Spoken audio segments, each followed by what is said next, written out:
दूसरे हॉल में भेज देना है, ठीक है? कोई सीढ़ी पर नहीं बैठेगा। जय हिंद, जय हिंद, जय हिंद। Good morning.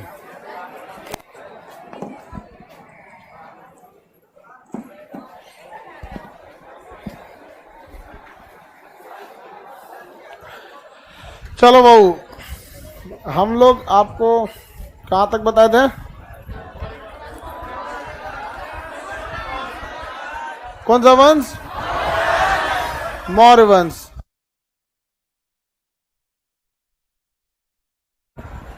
जल्दी बैठिए बाबू आप लोग। मौर्य वंश जो है, मौर्य वंश की स्थापना से पहले बहुत सारे विदेशी आक्रमण हुए थे। भारत पर पहला विदेशी आक्रमण ईरान के शासक डेरियस। कौन से वंश का था? हखमनी वंश का। वंश का नाम हखमनी वंश, डेरियस था। और उसके बाद तो यूनानी आक्रमण में सिकंदर आया। सिकंदर आया तो सिकंदर के पापा का नाम, मम्मी का नाम, हाँ, ओलंपिया। पत्नी का नाम रक्सोना। क्या नाम था?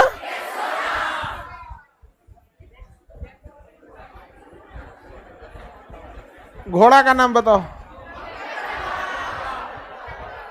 तुमको याद नहीं है? चार कोना का मुंह मत बनाओ, ये सबको याद ना रहेगा। घोड़ा का नाम अपने नाम बता दे का। घोड़ा होशियार था तुम लोग से। सिकंदर का घोड़ा तुम लोग से ज्यादा होशियार था। जब सिकंदर मरा ना तो वो भी मर गया। देखा कि उसका राजा मर गया है ना। सिकंदर जब मरा था तो उसका घोड़ा बुके फराल वो भी मर गया, हार्ट अटैक हो गया उसका। दोनों एक का कहाँ दफना दिए गए? बेबीलोन। कहाँ पे? बेबीलोन। आगे बढ़ जाए।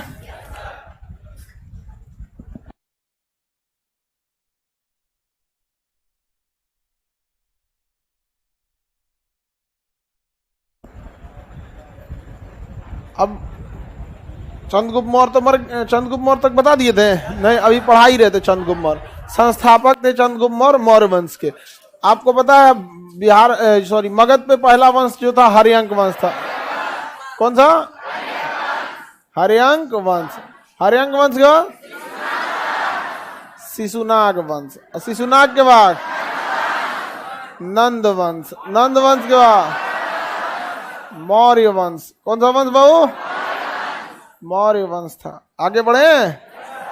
हर्यंक वंश के बाद मौर्य वंश। मौर्य वंश के संस्थापक चंद्रगुप्त मौर्य।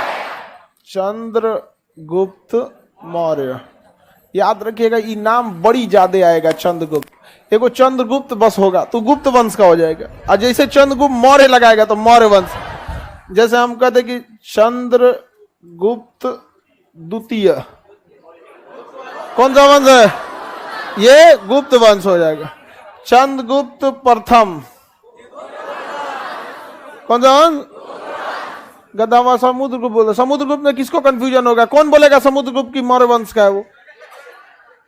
अच्छा, इधर जो है सब ना 8-10 गो, ये पूरा बौक है सब, पूरा बौक है सब यहाँ पे। हाँ हाँ, बीच बीच में तुम लोग बोला मत करो। लोग एगो तो उल्टा सीधा बोलता है सब, कब वो सही नहीं बोलेगा सब।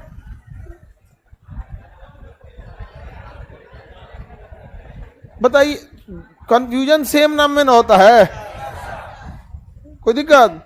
बौकी इधर देखो, ये हो गया चंद्रगुप्त प्रथम। तो ये किस वंश का हो जाएगा? प्रथम वंश। प्रथम वंश बोल रहा है। कौन सा वंश? गुप्त वंश। और जहां चंद्रगुप्त में मौर्य लगा दिया, मौर्य वंश। कौन सा वंश? मौर्य। दोनों में बहुत लंबा अंतर रहेगा, यहाँ पे लगभग 500 साल का अंतर रहेगा। अभी ये जो मौर्य वंश चल रहा है ये 300 ईसा पूर्व चल रहा है। 300 से 400 ईसा पूर्व। जब पूरा वंश देख लेंगे ना तो इसमें डेट नहीं याद रखना है, बस लमसम में याद रखना है कितना पीछे चल रहा था। ये सब है सब, ये लगभग 400 ईसा पूर्व। कितना ईसा पूर्व? 400। इसमें देख रहे 2-3 गो राजा आ रहा है, जब तक आके निपटा दे रहा है।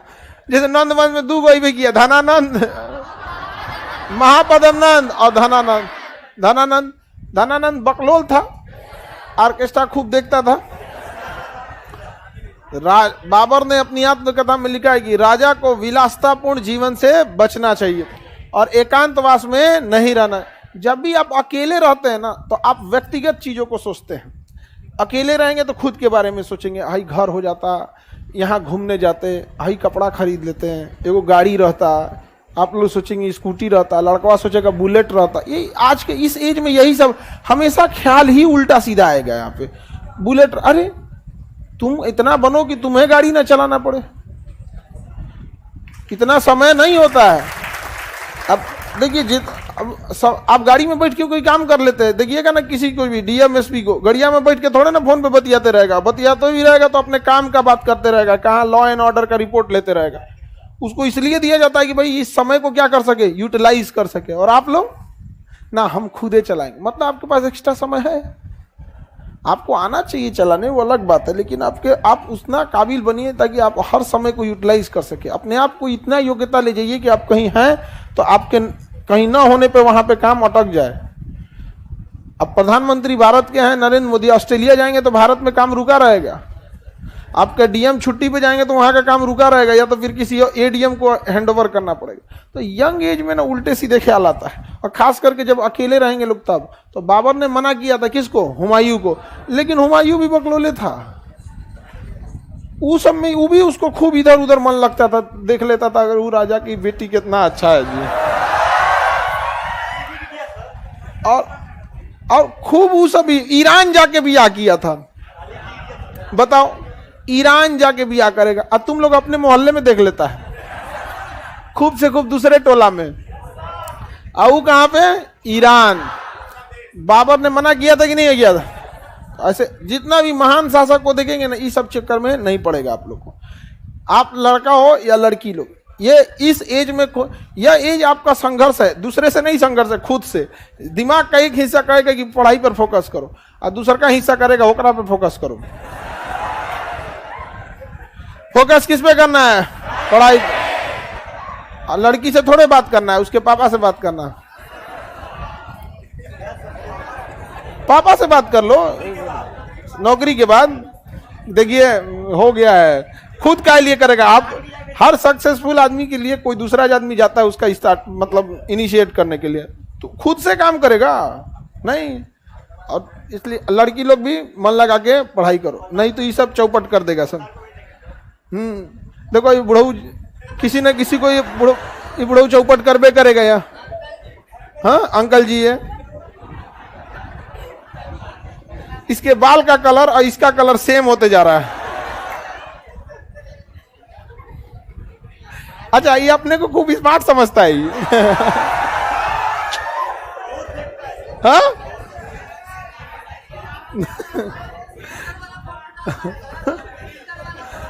फिल्टर वाला फोटो डालता है।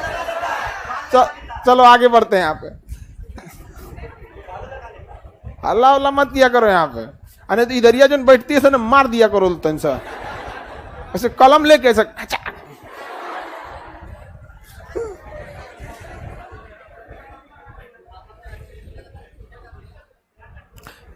नौकरी के बाद पेरेंट दहेज लेने लगते हैं। अरे दहेज वगैरह बराबरी में, उस लेवल, बराबर लेवल में दहेज नहीं रहता है, या फिर आपके अंदर उतना गट्स होना है, बराबर में होता है जी। अब आप बताइए, रहिएगा लोग ग्रेजुएशन नकल से पास होके मगध यूनिवर्सिटी से, खोजिएगा लोग दूल्हा डीएम रहे, तो क्या होगा?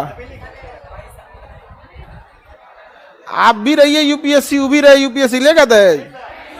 खाली दूसरे का आरोप मत लगाया कीजिए, आरोप खाली ये नहीं कि दूसरा दहेज लेता है, आप लोग भी तो सरकारी दूल्हा लेते हैं लोग, खाली दहेज में खराब लगता है।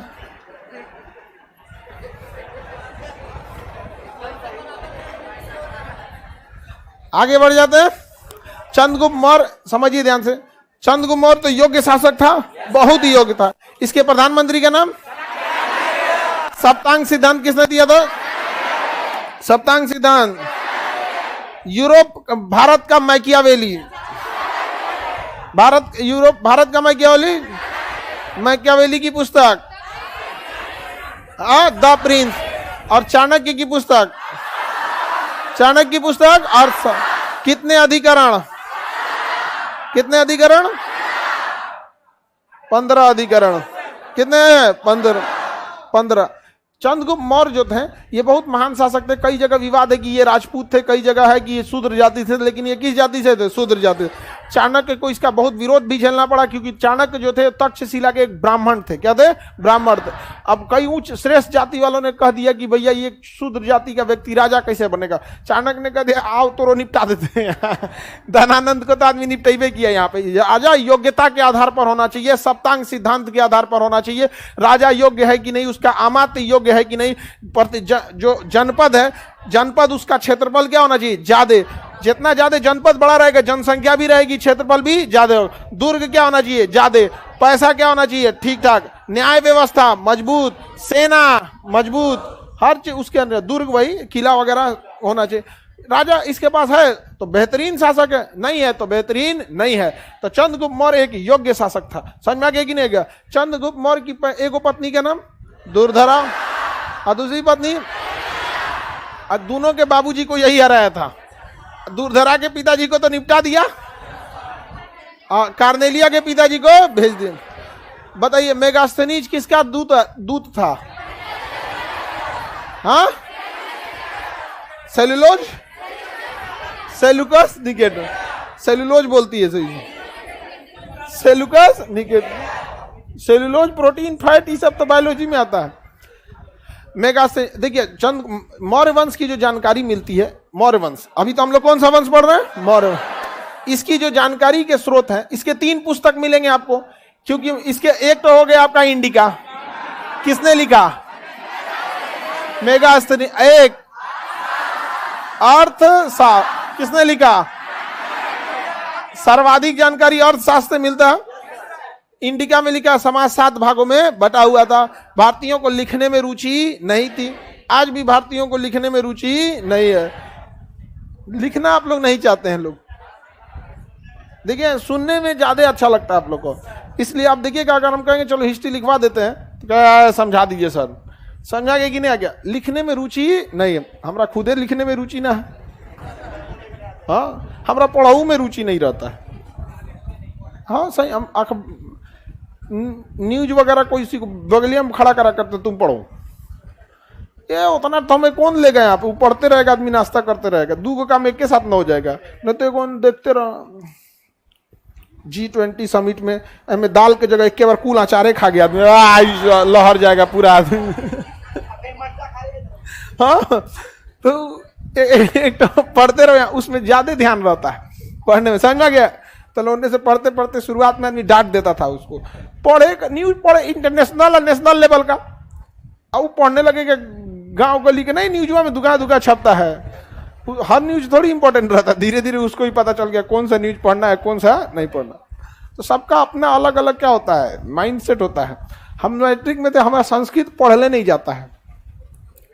हाँ, लेकिन संस्कृत हमारा पूरा बढ़िया से याद था, क्योंकि हमारा एक मित्र था, उसका साइंस कमजोर था, लेकिन वो पंडित जी थे, और भैया उसका संस्कृत गजब का था। मतलब उसके पिताजी मतलब नहीं पूजा पाठ कराते थे, तो उसका बहुत प्रकांड विद्वान था उस संस्कृत का। तो उसको हम लोग कहते थे तुमको हम साइंस का तुम टेंशन नहीं ले, हम तुमको समझा देते। तो कहा भाई हमको साइंस समझना ही नहीं है, बस पास होने वाला बात बताओ। तो उसको शॉर्टकट आदमी बता दिया, और हमें बगल में बैठ के सारा श्लोक रटता था, पूरा रटता था। हम भी उसी को दू खंड में याद कर लेते थे, उसको सुन के। पढ़ के तो हमारा याद नहीं होता, हमको जो श्लोक याद है उसको पहली बार देखते थे तो हम कहते थे ये कौन श्लोक है? तू कहता भाई ये तोरा याद है? हम कहते वही वाला है। अरे खूब अब मैट्रिक में बहुत झमेला होता है ये सब का। आप तो इंडिका में लिखा है कि भारतीयों को लिखने का बहुत ज्यादा शौक नहीं था, लेकिन भारतीयों के वहां बढ़ई और लोहार बहुत अच्छे थे। भारत में बढ़ई और लोहार बहुत अच्छे। आज भी देखिएगा लोहार के दुकान पे जाइएगा तो एक से एक औजार हथियार बना देता है। मुंगेर में जाइएगा तो हथियारे बना देता है। कट्टा वट्टा बना देता है। और बढ़ई बहुत एक से एक बढ़ई के कारीगर हमारे यहाँ आज भी देखिएगा, लकड़ी का ऐसा ऐसा बना देगा आपको, बढ़िया दीवान पलंग। समझ में आ गया कि नहीं आ गया? तुम लोग का सरकारी नौकरी होगा तब भी दीवान पलंग मिलेगा, नहीं तो चौकी। दहेज में चटाई, ये तो और खतरनाक लड़की है जी। ठीक है कह रही है, यहाँ पे लड़का का नौकरी नहीं रहेगा तो चटाई दे देंगे लोग। चटाइयों मत दो बबनी, स्टेशनों पे 20 रुपया का चिमकीली बिकता है। नहीं मिलता है, 20 रुपया के चिमकीलिया मिलता है। खटिया, मेरे दादा को खटिया मिला था।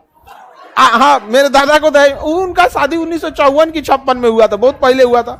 तो अभी भी वो खटिया जिंदा है। उसका जब बिनाई वगैरह जो होता है ना, वो भले उसका टूट टाट के खत्म हो गया है, लेकिन उसका पाया वगैरह जो है ना, लकड़ी पौआ पाया अभी भी ठीक ठाक है। एक पाया घून खा गया है तो 3 पाया का बच गया है। लेकिन आदमी उसको संभाल के रखा है, उसमें दूसरा पाया जोड़वा दिया। दादाजी के किसका है? दहेज का है। हाँ दहेज में। और साइकिल मिला था। हाँ साइकिल था। अरे हमारे दादाजी उस समय टीचर थे जी, इंग्लिश के। उस समय जिला में बहुत कम ही लोग इंग्लिश से एमए किया हुआ था। आज से समझिए मतलब वही 1954-56 के आसपास की बात है। तो उस समय एमए कहाँ कोई उतना करता था। वो तो इधर पिछले 30 सालों से ना, जब से ग्लोबलाइजेशन हुआ 1991 के बाद, एजुकेशन का ना इतना रैपिड बढ़ा ना कि आज एजुकेशन जैसे कपड़ा जरूरी है ना, वैसे पढ़ाई जरूरी हो गया। लेकिन दादाजी बताते थे उस समय बहुत कम लोग पढ़ते थे लोग, और वो भी इंग्लिश से एमए।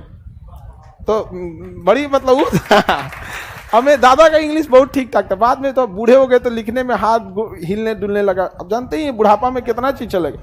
लेकिन उस समय ट्यूशन उशन का जमाना नहीं था। सरकारी स्कूल में बहुत अच्छा पढ़ा। दादी मेरी पढ़ी नहीं थी, नहीं दादी मेरी पढ़ी लिखी नहीं थी। और जो दादी मेरी ठीक ठाक घर की थी, जबकि ना उनको पढ़ने नहीं दिया गया, क्योंकि ना मेरे दादी के जो पिताजी थे उनको समाज बोलने लगा कि लड़की को पढ़ने भेजा जाता है, जबकि वो ठीक ठाक घर की थी। बाद में ना ऐसा ना हुआ है कि पूरा घरे बिला गया उनका। कोनो कोनो समाज में होता है ऐसा हुमायूं टाइप का। पूरा बन से बिला जाता है, तो बन से बिला गया उनका पूरा। तो उसी तरह उस टाइप का था। लेकिन पढ़ने नहीं दिया, समाज ने पढ़ने नहीं दिया। जबकि उन मेरे दादी जी के जो पिताजी थे वो सक्षम थे पढ़ाने में, बेटा सबको पढ़ाएं। मतलब मेरी दादी के जो भाई थे, मतलब उस समय होम्योपैथी के डॉक्टर। तो मतलब होम्योपैथिक के अभी भी बढ़िया इलाज होता है। होम्योपैथिक में थोड़ा धीमा धीमा इलाज होता है, लेकिन जड़ से हो जाता है। और दादी को पढ़ने ही नहीं दिया, केवल किस लिए? पैसा की दिक्कत से नहीं, समाज। अरे बेटी पढ़ने जाएगी यहाँ पर, एक से एक। बताइए, भारत में अजीब अजीब सिस्टम है यहाँ पर। लेकिन अब महिलाएं पढ़ने लगी है कि नहीं जी? और आधा देखो, पूरा क्लास का आधा हिस्सा यही कब्जा लिए रखती है सर। जिस दिन पूरे यूनिवर्सिटी, जिस दिन पूरी संस्था में आप लोग का हिस्सा ज्यादा रहेगा ना, उस दिन आप लोग का दबदबा एकदम बढ़िया रह जाएगा। समझा कि नहीं? गए एजुकेशन में बहुत आगे रहना चाहिए यहाँ पे। बेचारा ये सबको जलन होता है। दादाजी आजादी के समय थे। हाँ जी, आजादी से पहले के हैं वो। आगे बढ़ जाए तो देखिए, एक हो गया आपका कौन सा? इंडिका। एक हो गया अरसा। कौन सा हो गया? अरसास हो गया। एक और है मुद्रा राक्षस। मुद्रा राक्षस, मुद्रा राक्षस। मुद्रा राक्षस जो पुस्तक है, ये आपको आगे पढ़ाएंगे किसकी पुस्तक है। विशाख दत्त की पुस्तक है। अभी हम आपको एक लिस्ट दे देंगे जिसमें किसकी पुस्तक है, कौन है। तो विशाख दत्त की पुस्तक मुद्रा राक्षस में नंद वंश के पतन और मौर्य वंश के उत्थान की चर्चा है। मौर्य वंश के उत्थान की चर्चा है। चंद्रगुप्त मौर्य के बारे में ये तो इतनी जानकारी मिलती है मौर्य वंश की इस पुस्तक के बारे में। चंद्रगुप्त मौर्य ने कई अभिलेख लिखवाया था। क्या लिखवाया था? अभिलेख। इसने बंगाल अभियान किया तो महास्थान अभिलेख लिखवाया। महास्थान अभिलेख ये किसके बारे में जानकारी देता है? बंगाल अभियान के भी। किस अभियान के लिए? बंगाल अभियान के लिए। इसका जो सबसे क्वेश्चन प्रमुख पूछता है वो शाहगौर अभिलेख से पूछता है। शाहगौर अभिलेख गोरखपुर में है। कहां पर है? गोरखपुर में। गोरखपुर। सागर अभिलेख कहाँ है? गोरख। और पहले जितने अभिलेख लिखे जाते थे ना, वो पत्थरों पे लिखे जाते थे। अभिलेख का मतलब होता है चट्टानों पे खोद खोद के लिख देना। तो पहले जितने अभिलेख लिखे जाते थे, किस पे लिखे जाते थे? पत्थर। जबकि साहगौर अभिलेख तांबा पे लिखा हुआ है। किस पे लिखा हुआ है? तांबा पे। तो ये ताम्र अभिलेख है, साहगौर अभिलेख गोरखपुर में। इसमें लिखा गया है कि गोरखपुर में जब उस एरिया में अकाल पड़ा था, गोरखपुर उस समय के मल्ल महाजनपद में आता था। मल्ल महाजनपद जहां महात्मा बुद्ध की क्या हुई थी? महापरिनिर्वाण। महापरिनिर्वाण ये बिहार हो गया, यहां एक मोतिहारी वगैरह का एरिया हो गया, मोतिहारी हो गया, सिवान हो गया, गोपालगंज। यहाँ से जस्ट इसके इधर ही आएंगे तो ये हो जाएगा आपका गोरखपुर और कुशीनगर, देवरिया। तो ये जनपद कौन था? मल्ल। जनपद कौन था? मल्ल। और ये कौन था? अरे भाई महाजनपद। अरे नीचे मगध, ऊपर वज्जी, इधर अंग। तो ये कौन सा जनपद था? वज्जी था ना, वज्जी था। ये वज्जी राजधानी भले वैशाली थी, इसमें लिच्छवी गणराज था, वैशाली थी। ये दोनों मल्ल और वज्जी गणराज्य होते थे। तो यहां पर अकाल पड़ा था। कहां पर? मल्ल में, मल्ल महाजनपद पर। ये मगध की राजधानी पाटलिपुत्र थी। पाटलिपुत्र तो राजधानी इसी के समय हो गई थी, शिशुनाग वंश के, हर्यंक, उदयन के समय। हर्यंक वंश में आपका आएगा बिंबिसार, अजातशत्रु, उदयन। तो पाटलिपुत्र तो राजधानी हो गई थी। तो यहां से अनाज भेजा था कहां पर? मल्ल माल, ताकि वहां पे अकाल से क्या हो सके? छुटकारा दिया जा सके। और इसी में लिखा हुआ है कि अकाल के समय राजा ने कैसे मदद किया था। राजा का अर्थ होता है न्याय करना। तो न्याय में यह भी नहीं होता है कि कोई भूखा मरे आपके साम्राज्य में और आप राजा बन के रहे। सप्तांग सिद्धांत में न्याय है कि नहीं है? तो भाई भूखे को खाना खिलाना भी एक प्रकार का न्याय ही है। न्याय का मतलब ये नहीं होगा खाली कोई गलती किया तो उसको जाके सजा दीजिए। तो इसे साहगौर अभिलेख से इसकी जानकारी मिलती है। चंद्रगुप्त मौर्य के समय अकाल बहुत पड़ते थे, सब अकाल बहुत पड़ता था चंद्रगुप्त मौर्य के समय। उस समय ना व्यवस्थाएं उतनी अच्छी नहीं होती थी। तो ये हो गया आपका कौन सा? मगध। मगध हो गया। तो मगध के समय यहां पर गुजरात में, गुजरात का निचला भाग सौराष्ट्र कहलाता है, ऊपर वाला भाग तो कच्छ का मरुस्थल है, वहां कोई आज भी खेती नहीं होती, जंगली गधा पाए जाते हैं। सब क्या पाया जाता है? जंगली गधा। नौकरी बहुत जरूरी है, नहीं होगा तो घरे आ सकता है। इधर भी बहुत जंगली गधा घूम रहा है। अगर इन सब का नौकरी हो गया तो तुम ही लोग बताओ, बिना चौपट किए मानेगा? नहीं, एकदम। तो यहां पे सौराष्ट्र में खेती की बहुत समस्या थी, सूखा पड़ जाता था। तो चंद्रगुप्त मौर्य अपने सरकारी खर्च पर यहां पर झील बनवाया एक ठो। उस झील का नाम था सुदर्शन झील। कौन सा झील? सुदर्शन झील। बताइए सुदर्शन झील कहां है? सौराष्ट्र। सौराष्ट्र में।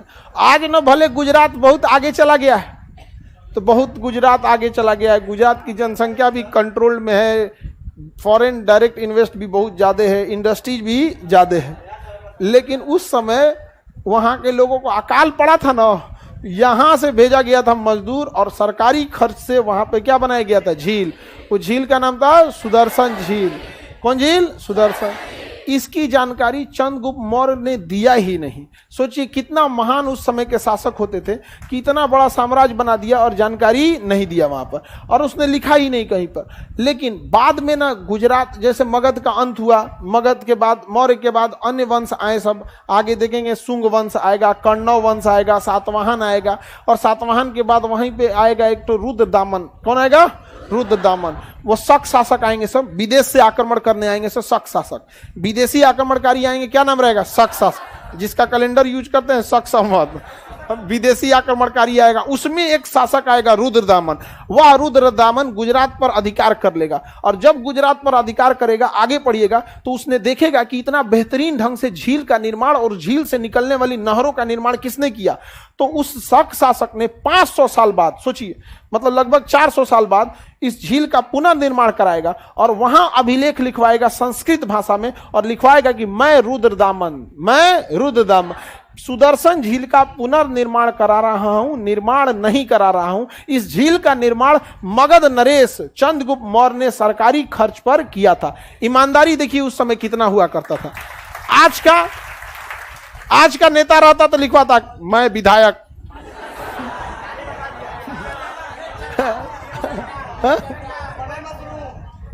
सबसे पहले अपने नाम लिखवाता। जनता यहां सूखा झेल रही थी, इसलिए मैं निर्माण करा रहा हूं। ईमानदारी कितनी थी। और यहाँ मगध के देखिए चंद्रगुप्त मौर्य की निष्ठा कितनी थी कि हमें वहां के लोगों की समस्या दूर करना है, नाम से क्या मतलब है, दोनों ओर देख रहे हैं। हाँ, और उसके अंदर मानवता कितनी थी।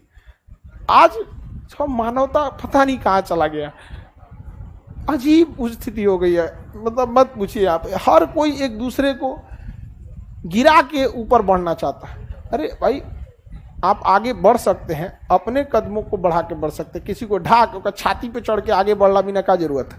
और हमारे यहाँ खास करके आप देखिएगा, हम लोग बिहार में तो इसमें ना टांग खींचने वाले आपके पड़ोसी बहुत मिलेंगे, समझ में आ गया कि नहीं। वो क्या जानता है, खाली दूसरे का बुराई करने वाले में। अरे भाई तुम बताओ तुम क्या किए हो। हर इंसान अपनी योग्यता के हिसाब से काम करता है। आप ज्यादा दूसरे की कमी निकालते हो तो खुद उससे अच्छा कर लो। नहीं समझ में आया। देखो हमारा घेर लिया, कहा खान सर आपके यहाँ व्यवस्था नहीं है, लड़का नीचे बैठ के पढ़ता है। हम कहे आप अपना क्लास खोल लीजिए, उसमें बैठाइए एसी में पढ़ाने के लिए। हमको शौक लगा है नीचे बैठाने का, लगभग 250-300 लड़का खड़ा ही रहता है, नीचे बैठा रहेगा खड़ा रहेगा। हम रहा के तो भैया हमारे पास एक लिमिटेशन है, अब हम किसी को भगाएंगे तो नहीं, लेकिन दिमाग देगा खूब, ऐसे नहीं होना चाहिए। उनके एक काम कीजिए महाराज, आप भी खोल दीजिए, उसमें बढ़िया व्यवस्था लगाइए, पढ़ाइए उन लोग को, आके नौटंकी करेगा यार। तो चंद्रगुप्त मौर्य के एक क्वेश्चन पूछा था बीपीएससी में, किस अभिलेख से यह जानकारी मिलती है कि चंद्रगुप्त मौर्य का साम्राज्य पश्चिम तक फैला हुआ था। हाँ, किसे? इसी अभिलेख से मिलता है यहां पर, जूनागढ़ अभिलेख। कौन सा? जूनागढ़ अभिलेख। सौराष्ट्र की राजधानी होती थी जूनागढ़, और वहीं पे क्या था? सुदर्शन झील। इसी ये जूनागढ़ अभिलेख किसका है? रुद्रदामन। किसका है? रुद्र। तो रुद्रदामन ने क्या लिखा है कि मैं रुद्रदामन इस झील का पुनर्निर्माण करवा रहा हूं। इस झील का निर्माण मगध नरेश चंद्रगुप्त मौर्य ने किया था। अतः चंद्रगुप्त मौर्य के पश्चिमी विस्तार की जानकारी जूनागढ़ अभिलेख से मिलती है, जो कि चंद्रगुप्त मौर्य का नहीं है। अरे भैया इसका साम्राज्य था तभी तो ये वहां तक गया, वरना आपका भारत का नहर बनवाएगा क्या श्रीलंका में नहर? और हमें क्या जी, सुदर्शन झील जो है यहाँ पे, इसकी बात पता चलता है कि इसका साम्राज्य यहाँ तक था। तो एक और अभिलेख कौन सा लिखेंगे? जूनागढ़। जूनागढ़ अभिलेख। जूनागढ़ कहाँ है अभिलेख? सौराष्ट्र में। सौराष्ट्र, गुजरात के निचले भाग को क्या कहा जाता है? सौराष्ट्र। और ऊपर वाला भाग क्या कहलाता है? कच्छ। कच्छ कहलाता है। किसी को कोई दिक्कत नहीं ना। चंद्रगुप्त मौर्य बहुत ही योग्य शासक था। चंद्रगुप्त मौर्य बहुत ही योग्य शासक था। प्लूटार्क ने कहा चंद्रगुप्त मौर्य को कि इसने अपनी लगभग 6 लाख की सेना लेके पूरे भारत को रौंद के रख दिया था। इसके पास बहुत विशाल सेना थी उस समय, लगभग 6 लाख की सेना, उसमें हाथियों की बहुत बड़ी संख्या। यहाँ पे बहुत सारे इसके बारे में कहा गया यहाँ पर, चंद्रगुप्त मौर्य के बारे में यहाँ पर। तो चंद्रगुप्त मौर्य एक बहुत ही योग्य शासक था। यूनानी जब किताबों को पढ़िएगा, जैसे हम लोग, अगर कोई ग्रीक का व्यक्ति है भारत में आके पढ़ेगा तो उसको सिकंदर पढ़ने को मिलेगा, तो उसको पता नहीं चलेगा ये सिकंदर है कौन। जबकि ग्रीक में उस सिकंदर को क्या कहते हैं? Alexander Nicator. उसी तरह ग्रीक वालों ने जब भारत का इतिहास लिखा ना, तो उसने लिखा है कि सेंड्रोकोटस एक महान शासक था। सेंड्रोकोटस मगध का राजा था। सेंड्रोकोटस ने सुदर्शन झील का निर्माण कराया। सेंड्रोकोटस जो था वो महाअभिलेख लिखवाया। सेंड्रोकोटस के प्रधानमंत्री चंद्रगुप्त, ये क्या नाम है, चाणक्य थे। सेंड्रोकोटस ने धनानंद का अंत किया। खाली सेंड्रोकोटस वहां पता नहीं चला था ये अब बताइए सेंड्रोकोटस है कौन? चंद्रगुप्त मौर्य। तो विलियम जोन्स नामक एक इतिहासकार था। विलियम जोन्स ने भारतीय इतिहास को भी पढ़ा और यूनानी इतिहास को भी पढ़ा, और उसने कहा कि यूनानी इतिहास में जिस सेंड्रोकोटस शब्द की चर्चा हो रही है वह सेंड्रोकोटस कोई और नहीं बल्कि चंद्रगुप्त मौर्य का ही ग्रीक नाम है। कौन सा नाम है? ग्रीक। तो सेंड्रोकोटस किसका नाम है? बीपीएससी ने क्वेश्चन पूछा था, किस इतिहासकार ने सेंड्रोकोटस की पहचान चंद्रगुप्त मौर्य से की थी? William Jones. किसने किया था? William Jones. William Jones. ये क्वेश्चन पूछा हुआ है बाबू, चंद्रगुप्त मौर्य की पहचान सेंड्रोकोटस से किसने की? William Jones. तो ये याद रखिएगा, इसमें तो लिखने की यहाँ जरूरत नहीं, याद रखेंगे ना, किसी को दिक्कत नहीं ना। चंद्रगुप्त मौर्य जो था, इसका बेटा जो था बिंदुसार, इसका बेटा बिंदुसार। तो अपने बेटे बिंदुसार को साम्राज्य दे दिया। अब मगध में जब अकाल पड़ा, तो आप याद कीजिए, हम आपको पढ़ा दिए थे, तो जब मगध में अकाल पड़ा था तो भद्रबाहु अपने अनुयायियों के साथ मगध छोड़ के कहां चले गए? कर्नाटक। और स्थूल बाहु कहां रह गए? स्थूल बाहु श्वेत वस्त्र धारण करके श्वेतांबर हो गए और दिगंबर हो गए भद्रबाहु। तो भद्रबाहु के साथ कौन चले गए? चंद्रगुप्त मौर्य। इससे यह पता चलता है कि चंद्रगुप्त मौर्य भी जैन धर्म को मानते थे। और कर्नाटक के श्रवण बेलगोला में चंद्रगुप्त मौर्य की मृत्यु हो गई। किस विधि से? संलेखन। किस विधि से? संलेखन विधि से। और वहां मगध का शासक कौन बना? बिंदुसार। कौन बन गया? बिंबिसार की बिंदुसार? बिंदुसार। बिंदुसार कौन बन गया? बिंदुसार। इसकी माता कौन थी? दूरधरा। इसके नाना? धनानंद। नाना धनन। दादा किसको बोलता था? चाणक्य को। आगे बढ़ जाए। इसकी भी साम्राज्य में देखभाल कौन करते थे? चाणक्य। लेकिन एक समय के बाद चाणक्य की भी मृत्यु हो गई, उनकी भी मृत्यु हो गई। बिंदुसार एक योग्य शासक तो आप इसे नहीं कह सकते। बिंदुसार को आप कभी भी एक योग्य शासक नहीं कह सकते। इसके समय कोई भी साम्राज्य विस्तार नहीं हो सका। कोई भी साम्राज्य विस्तार नहीं हो सका। इसके खिलाफ जो बोलता था वो मारा जाता था। इसलिए इसे अमित्रघात कहा जाता था, शत्रु विनाशक। अमित्रघात या शत्रु विनाशक। तो बिंदुसार के लिए किस शब्द का प्रयोग हुआ? अमित्रघात। और चंद्रगुप्त मौर्य के लिए सेंड्रोकोटस। चंद्रगुप्त मौर्य के लिए सेंड्रोकोटस। जस्टिन जैसे विद्वानों ने, समझा गया। और इसकी पहचान विलियम जोन्स ने किया। अब देखिए, बिंदुसार को क्या कहा गया? अमित्रघात। अमित्रघात। अमित्रघात का अर्थ क्या होता है? शत्रुओं का नाश करना। शत्रुओं का नाश करना, नाश करने वाला। किसी को कोई दिक्कत नहीं है। तो बिंदुसार कोई बहुत ज्यादा योग्य शासक नहीं थे। इनके समय जो था, सीरिया के नरेश, एंड्रियोकस। सीरिया के नरेश एंड्रियोकस ने अपना एक राजदूत भेजा जिसका नाम था डायमेकस। तो इसके साम्राज्य में कौन सा राजदूत आया? डायमेकस। कौन आया? डायमेकस। कौन आया? डायमेकस। ये किसका राजदूत था? एंड्रियोकस। सीरिया नरेश एंड्रियोकस का राजदूत का नाम डायमेकस। डायमेकस किसका राजदूत था? एंड्रियोकस का। राजा का नाम एंड्रियोकस और राजदूत था डायमेकस। ये किसका जगह लिया आके? मेगास्थनीज। मेगास्थनीज बुढ़ा गए। अब वो कहे कि भैया अब हम जाते हैं अपने यहाँ, हम क्या हो गए? बूढ़ हो गए अभी। अब तो मेगास्थनीज का जगह किसने लिया? किसने लिया? डायमेकस ने लिया था। डायमेकस भी एक योग्य व्यक्ति था। उसी को ना, योग्य व्यक्ति को ही राजदूत बना के भेजेंगे। अब भाई अंकल जी को राजदूत बना के भेज देंगे, नाच देगा जहां जाएगा, हाँ, बर्बाद कर देगा। योग्य रहना चाहिए। क्या चीज? राजदूत क्या होना चाहिए? योग्य रहना चाहिए। अब ये योग्य था तो बिंदुसार ने डायमेकस से क्या बोला? अपने राजा को कहो ना कि हमको ना मीठा शराब भेजे। मीठा शराब। अब शराब मीठा तीता, इस शराब पीने वाले को आइडिया होगा, लेकिन उस समय इसने क्या मांगा था? मीठा शराब। अंजीर मांगा था। क्या मांगा था? अंजीर मांगा था। समझ में आ रहा है कि नहीं? अंजीर। अंजीर का टेस्ट सबको ठीक लगेगा कि नहीं? रक्षाबंधन के दिन सब लड़की सब अंजीर रखल हुआ था। आधा नोच के भगवान कैसा लगता है, छोड़ दे यहाँ पे। इतना अंजीर फेंक ली थी सब। गोल रहता है उसमें, गोल गोल रहता है उसमें, बीच में धागा बनल रहता है ऐसे। और सब लड़की सबको समझे में नहीं आ रहा। अरे भाई अब 100 जो चीज खाने दूध को प्लेट में एक के बार लेके बैठल थी सब।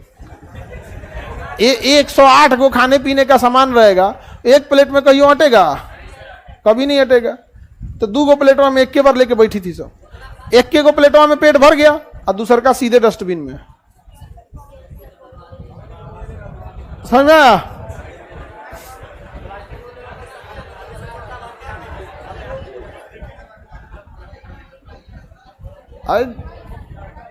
तो अंजीर उंजीर सबको थोड़े ठीक लगेगा। तो मीठी शराब मांगा और क्या मांगा? अंजीर। और कहा कि एक दार्शनिक खरीद के हमारे यहां भेज दीजिए। तो सीरिया के राजा ने अंजीर भेज दिया, मीठी शराब भेज दिया, शराब पी के उल्टल रही है धनानंद की तरह। आप भी ऑर्केस्ट्रा देखिए, समझ में आ गया कि नहीं आ गया? ये किसके ऊपर चल गया था? नाना पे। अरे इसके पिताजी कौन थे और नाना कौन थे? अरे धनानंद की बेटी कौन थी? दूरधरा। इसकी माता भी कौन थी? तो अब बताइए, ये मीठी शराब मिल गया, इसको अंजीर मिल गया, और सीरिया के राजा ने कहा कि हम लोग गुलामों की खरीद बिक्री करते हैं, शिक्षक को खरीदा बेचा नहीं जाता है, अर्थात हम आपको दार्शनिक नहीं दे सकते हैं। दार्शनिक मतलब होता है शिक्षक जो अनुभवों की जानकारी से हो। दार्शनिक मतलब होता है, मतलब दर्शन शास्त्र जो होता है ना, ये आपको मतलब ये इतिहास भूगोल की तरह नहीं होता। दर्शन शास्त्र सिद्धांतवादी अध्ययन करता है कि किस सिद्धांत क्या होता है। जैसे योग दर्शन अलग है, मीमांसा अलग है, सबका अलग अलग दर्शन है। समझ आ गया कि नहीं है क्या? तो दार्शनिक दिया, दार्शनिक नहीं दिया, दार्शनिक नहीं दिया। कहा कि हमारे यहाँ शिक्षक अर्थात दार्शनिक की खरीद बिक्री नहीं होती है। इनका मुंह लजा गया बिंदुसार का। भाई तुम्हारे बताइए, बिहार में जहां नालंदा विश्वविद्यालय था, वहां का व्यक्ति अगर ये मांगे कि क्या चाहिए हमको, दार्शनिक, बिहार में शिक्षकों की कमी रही क्या? उत्तर या भारत में ही कहीं से भी नहीं रहा था कमी। यहाँ पर प्राचीन काल से ही हमारे यहाँ कभी सबका कमी नहीं रहा। हमारे यहाँ एक से एक टीचर में भी खतरनाक निकला है सब। रावण कम बड़ा विद्वान व्यक्ति था। लक्ष्मण जी को अंतिम में शिक्षा किसने दिया था? रावण शिक्षा दिया था कि नहीं दिया था? तो शिक्षा किससे दिया गया? दार्शनिक मिला नहीं। इसके समय जम्मू कश्मीर का जो एरिया था, कश्मीर का, उसके समय विद्रोह हो गया। कश्मीर में क्या हो गया? कहा कि भगाओ इसको, ये राजा हमको पसंद नहीं है। कश्मीर में विद्रोह हो गया। अब सोचिए, कश्मीर शुरू से कंट्रोल करना मुश्किल था, अभी पगला गया यहां से। कहा कि कश्मीर कैसे संभाला जाए? तो इसका जो छोटा बेटा था अशोक, वो अवंती का क्या था? राज्यपाल। अवंती किसके अंडर में था? अब मगध में तो खुद कौन बैठा था? और यहां तक्षशिला में उसने बैठाया था इसे, अपना बेटा का नाम था इसका सुसीम। तो बड़े बेटा का नाम सुसीम और छोटा बेटा का अशोक। तो अशोक कहां था? अवंती में। और सुसीम कहां था? तक्षशिला। अब बताइए, जब कश्मीर में विद्रोह हो रहा है तो इस विद्रोह को दबाने की जिम्मेदारी सबसे पहले किसको दी गई? सुसीम गया विद्रोह को दबाने, मार के एक कपार फोड़ दिया उसने। अब बेचारा सुसीम कहा कि पापा I can not do this, हमसे ना हो पाएगा। तो बेचारा बिंदुसार जो था गुस्सियाया, कहा कि तुमसे ये कुछ छोटा सा विद्रोह नहीं दबाया जा रहा है। उसने किसको भेजा? हाँ, अशोक उतरा कश्मीर में। और कश्मीर उतरते जितना लोग विद्रोह कर रहे थे, कुछ ई बट नो, कोई कुछ नहीं। यहाँ पे क्यों विद्रोह हो रहा है, क्या हो रहा है, उससे कोई मतलब नहीं था। साफ कर दिया, संदेश भेजा, न विद्रोह है न विद्रोह करने वाले हैं, विद्रोह शांत। और अशोक ने वहां एक शहर बसाया, श्रीनगर। कौन सा शहर? कश्मीर की राजधानी। और लोग कहते हैं बिहारी क्या करते हैं?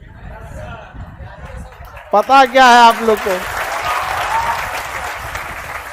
बस ये है कि आज के समय बिहारी लोग अपने पूर्वजों का नाम गिनवा रहा है, अपने कुछ नहीं कर रहा है। कब तक गिनवाइएगा जी? आप क्या कर रहे हैं? आज हम लोग मजदूर सप्लाई कर रहे हैं। सोचे हैं कभी इस चीज को? आज हम लोग क्या कर पा रहे हैं? कुछ खास काम तो नहीं कर पा रहे हैं। आप हर साल आपको 10-20 ऐसे बिहारी मिलेंगे जो बिहार का नाम विश्व लेवल तक रोशन करेंगे, और 400-500 ऐसे मिल जाएंगे जो चौपट कर देंगे। नहीं समझे? और आपको भी पता है कि बुराई तेजी से फैलती है, अच्छाई का नाम धीरे धीरे होता है। तो एक वो अच्छाई करेगा, 4 को ऐसा ना काम करेगा ना कि बाकी सब लोग के ऊपर हो जाए। यहाँ पे हो जाता है कभी कभी, लेकिन इतना भी खराब नहीं है हम लोग। पहले कुछ चीजें थी, लेकिन अभी हम लोग क्या है ना कि बोलते बड़ी ज्यादा हैं। मतलब लड़ाई झगड़ा में बोलते, तोरा देख लेंगे हम, हाँ धुआं धुआं कर देंगे। अरे लोल कहीं क्या धुआं धुआं कर देंगे।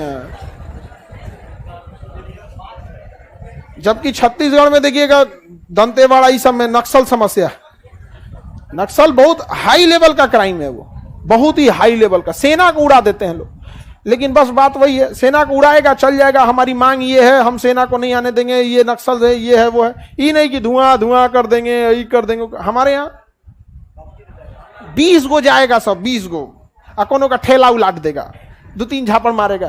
कौन चीज समझता है चल चल चल चल ठेला उलाट दे लो। हमारे यहाँ यही सब चीजें ज्यादा है, नहीं समझ, लपड़ झपड़ मारेगा, 20 गो जाएगा, दुकान छीट देगा, अब खा के पैसा नहीं देगा, सब्जी खरीद लेगा, 2 किलो आलू, अरे हमरा से पैसा मांगेगा, हमरा से पैसा ले। यहाँ मछली है, मछली मंडी है ना, एक बार बहुत पहले यहाँ पे कोई आया, ऐसा ही मछली वाले लोगों से उलझ गया, बस उस सब इकवट के। और नहीं होता है तराजू तौलने वाला, तराजू तौलने, दे तराजू, दे तराजू, 4-5 तराजू, सब भाग गए यहाँ से। ये सब क्या चीज है ना, ये बदनामी हो जाता है इससे। हम लोग किस चीज के लिए बदनाम है? ऐसा थोड़ी है कि हम लोग कोई बहुत बड़ा नक्सल जैसी समस्या है हमारे यहाँ, या कश्मीर जैसा अलगाववाद है, ऐसा नहीं है ना। हम लोग क्या हो गए, लोग बदनामी वाला काम। अच्छा, पढ़ने वाला छोटा छोटा लड़का सब जो अभी ग्रेजुएशन में है, ऐसा ऐसा बोलेगा सो जैसे लगेगा सो अशोक यही है जो कश्मीर का विद्रोह दबा के आया। ये सब चीजें नहीं, आपको सोचना चाहिए, आपका आचरण पूरे राज्य को बदनाम कर देगा, उसका खामियाजा सबको भुगतना पड़ेगा। लेकिन क्या कीजिएगा आप? अशोक जो था इसने क्या किया, पूरे विद्रोह को दबा दिया। तो जब मगध पर बिंदुसार की क्या हुई, मृत्यु हुई, मगध पर बिंदुसार की मृत्यु हुई, तो बड़ा बेटा कौन था, सुसीम। शासक बनने कौन आया, सुसीम। शासक बनने कौन आया, सुसीम। अशोक कहा कि भाऊ साइड हो जाओ, नहीं तो कश्मीर की तरह तुम्हारा भी इलाज करेंगे। सिंहासन पे कौन बैठेगा, अशोक। कई पुस्तकों के अनुसार अशोक राजा बनने से पहले अपने 99 भाइयों की हत्या किया। सोचा 99 को आया सब कहां से?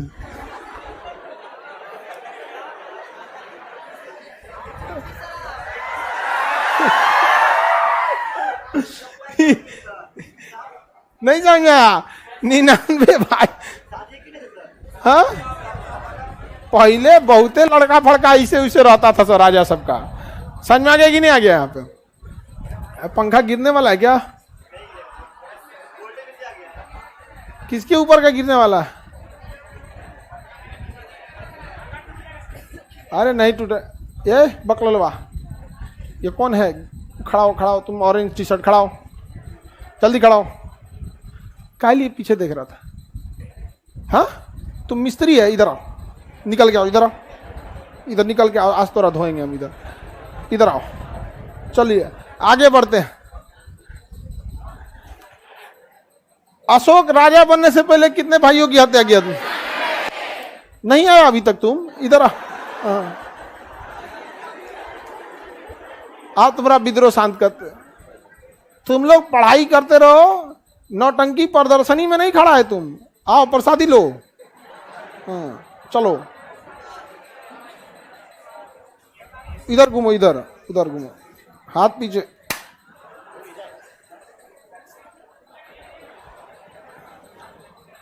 वो दिन एगो लड़की हल्ला कर दी थी पिछवा की सांप है, आग, पहले आग कही, उसके बाद सांप कही, सब खड़ा होकर देखने लगा। अब कोई भी कुछ भी होगा, आपके हाथ में कुछ नहीं है, यहाँ पढ़ने आए हैं, बस पढ़ाई कीजिए। इन्हें की करने का हो गया नहीं तो फिर वही अशोक वाली नीति। 99 भाई कितना था सो यहाँ पे? हाँ,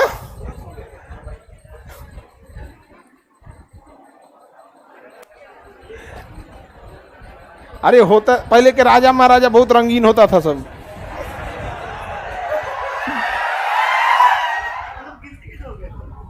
पहले महिलाओं को ये लोग ने, पुरुषों ने पढ़ने नहीं दिया। समझ में आ गया? जब पढ़ेगी नहीं तो अपना अधिकार नहीं उठा पाएगी। अब नहीं पढ़े लिखे इंसान जिंदा रहने को विकास समझता है। तो पहले का राजा महाराजा क्या था, किसी महिला से ब्याह कर लेगा, उसको खाने पीने को दे देगा, पहनने उन्ने को दे देगा। ये केवल यही अधिकार नहीं होता है। महिलाएं आज पढ़ी लिखी हो गई हैं, आज तो नहीं ब्याह करे लोग ना। अरे उनका व्यवस्था कर दे कि पागल ना कर दे लोग तो कहिए। धुआं फेंकेंगे कान में से इसे। आजकल एक को संभल रहा है जी, किसी से परेशान रहता है, एक को कभी आ लेके यहाँ पर आधा घंटा होकर 4 को बात सुनाएगी, ओकर कहेगी आपसे तो बातें करना बेकार है। भर पेट ओकरा सुना के भेल। मेरी मम्मी पापा को समझाती है खाना देने के टाइम, और मेरे पापा देखेंगे ना कि लगा था स्टार्ट जल्दी जल्दी खा के उठ जाएंगे। 4 रोटी खाए की जगह दिए, अरे देखो तनी समझाओ। आगे बढ़ जा, किसी को दिक्कत नहीं ना। तो अब शासन कौन करेगा? हाँ, अशोक। अशोक को भी कम मत समझिएगा, इसके भी कई को पत्नी थी, सबसे फेवरेट थी कारूबाकी। तो पहले पत्नी में ना प्रिय पत्नी होती थी, सब पत्नी में क्या होती थी? प्रिय पत्नी होती थी।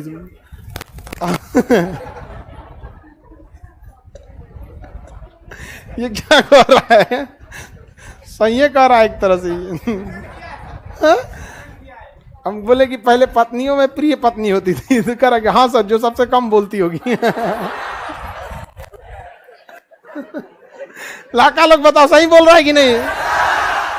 देख लो लड़की लोग, फिर भी तुम लोग ज्यादा ही बोलते रहती हो।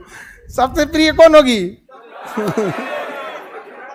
हाँ, आगे बढ़े। ऐसा नहीं रहता है कम बोलने वाले रहे वहां पे।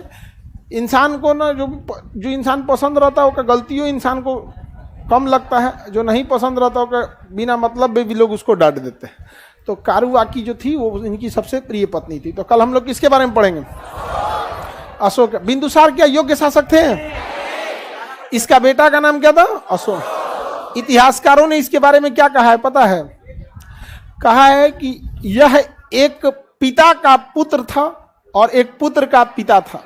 यानी बिंदुसार की पहचान जब भी होगी तो या तो चंद्रगुप्त मौर्य के बेटा के रूप में या अशोक के बाप के रूप में।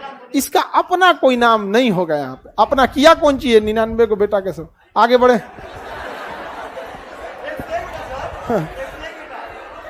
चलिए अब आगे का क्लास कल करेंगे।